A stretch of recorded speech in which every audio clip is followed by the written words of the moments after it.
তো যখন ওরে ধরার পর বলতেছে যে আপনার এই চোর মনে করে ধরার পর ওর হইলো এখান থেকে পোলাপাইন টর্চার করছে, এক পর্যায়ে টর্চার করার পর পোলাপাইন ছেড়ে দিছে। এলাকার পোলাপাইন ছেড়ে দেওয়ার পর তার কিছুক্ষণ পর একটা মহিলা এসে বলতেছে যে আপনারা মানে ওই যে ছেলেরা মারছে, তো ওই সবুজ রে যে মানে ভিকটিমটা আপাতত যারা ভাবা হইতেছে, তো বলতেছে যে ওরে কি আপনারা মারছেন? তো বললো যে হ্যাঁ ওরে মারছি। তো ও বললো যে এই ছেলের তো ভাবির ওই মেরা লইছে।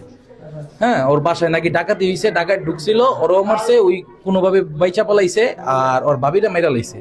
এখানে আমরা সবাই আসছি, আসার পর দেখি যে রুমের ভিতরে এরকম মার্ডার হইছে, যে আপনার হাজবেন্ড মানে রিফাত আর মেয়ের হলো শ্বশুর, এরা আবার ওপার কাজ করে, ওরা আবার ওই ওপার থেকে এইমাত্র এখানে আইসা দেখে যে এরকম ইসের মেরা লাইছে। আনুমানিক 7:45 আমরা শুনতে পারি যে আমাদের এলাকায় একজন চোর ধরা হয়েছে। তখন আমরা তৎকালীন সময় যে ওই চোর আমরা ধরার জন্য আমরা সবাই একত্র হয়েছি গ্রামবাসী। তো চোরে বর্গাপুরে বের হয়েছে এই বাড়ির থেকে, যে বাড়িতে এখন এই লাশ পাওয়া গেছে। তো আমরা ওই চোরে মারধর করে, মানে ছেলেপেলেরা মারধর করে চোরে ছেড়ে দিছে। তো বর্গাটা তারা রাইখে দিছে।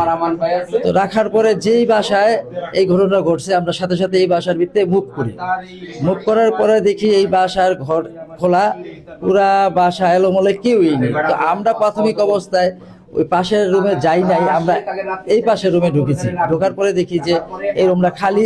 পরবর্তীতে আমরা ওই রুমে ঢোকার পরে যাই দেখি যে একজন আধা বয়সী মেয়ে, তারে শ্বাসরুদ্ধ কইরা প্রথমে আঘাত করছে, পরবর্তীতে শ্বাসরুদ্ধ কইরা মারা হয়েছে। 5:30টার সময় কথা হয়েছে, তখন ওই টইলে যে আবার কোন সময় তাড়াতাড়ি আইটাই, আমি কই যে অফিস বন্ধ করি, আমি আইতেছি তাড়াতাড়ি। আমাদের 8টায় অফিস বন্ধ হয়েছে, আমরা তো আসছি, অর্ধেক কোট আসছি, ওরে ফোন একবার দিয়েছি কিন্তু ফোনটা ঢোকে না। পরে এবার আমি এবার মনে করছি মনে হয়তো রান্না বান্না করতেছে, মাছ টাছ রান্না করা। আমি মনে করছি রান্না বান্না, তাহলে বাসায় যাই। আবার অনেক সময় আসার আগে আমি খাল পারবো কল দিই, কোনো তরকারি যদি লাগে টাগে, এত মেয়েরাই তো জানি কি লাগে না না লাগে, আমি তো আর জানি না।